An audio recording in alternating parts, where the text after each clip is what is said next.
تحریک عدم اعتماد کہاں پہنچی؟ آزاد کشمیر میں تحریک عدم اعتماد کی بازگشت ہے اور یہی تحریک عدم اعتماد التوا کا شکار بھی ہے۔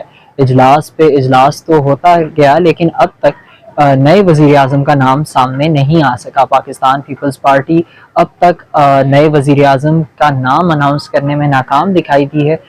اس کا ایک سبب یہ بھی ہے کہ آزاد جموں کشمیر پیپلز پارٹی میں اقتدار کی جنگ جاری ہے اور اقتدار حاصل کرنے کے لیے ایک اندرونی رسہ کشی دیکھنے میں آ رہی ہے۔ اول تو 3 نام ہمارے سامنے آئے وزارت عظمیٰ کی دوڑ میں، جن میں چودھری لطیف اکبر، چودھری یاسین اور سردار یعقوب شامل تھے، لیکن بلاول بھٹو نے گزشتہ روز ایک اہم اجلاس کے بعد یہ کہا کہ آزاد جموں کشمیر میں وزیر اعظم کی تبدیلی ناگزیر ہے، البتہ آزاد جموں کشمیر کے نئے وزیر اعظم کا اعلان آزاد کشمیر سے کیا جائے گا۔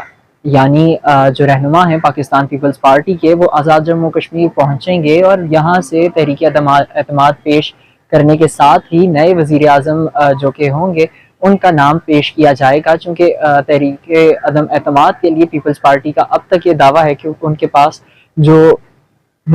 جو ایک تعداد ہے نیا وزیر اعظم لانے کے لیے وہ پوری ہے۔ اور یہاں پر اگر بات کی جائے موجودہ وزیر اعظم آزاد جموں کشمیر چودھری انوار الحق کی، تو وہ پرسکون دکھائی دے رہے ہیں اور ان کا یہ بیان ہے کہ میری قدر میرے جاننے کے بعد ہوگی۔ آئیے دیکھتے ہیں کہ کیا بنتا ہے یہ جو سیاسی ایک عدم استحکام ہے آزاد جموں کشمیر کا، اس کا نتیجہ کیا نکلتا ہے اور آئندہ وزیر اعظم کون ہوگا۔ یہ فیصلہ بھی ہو سکتا ہے کہ آج ہمیں پتہ چل جائے یا پھر آئندہ 2 روز میں یہ عیاں ہو جائے کہ نیکسٹ آزاد جموں کشمیر کے وزیر اعظم کون ہوں گے۔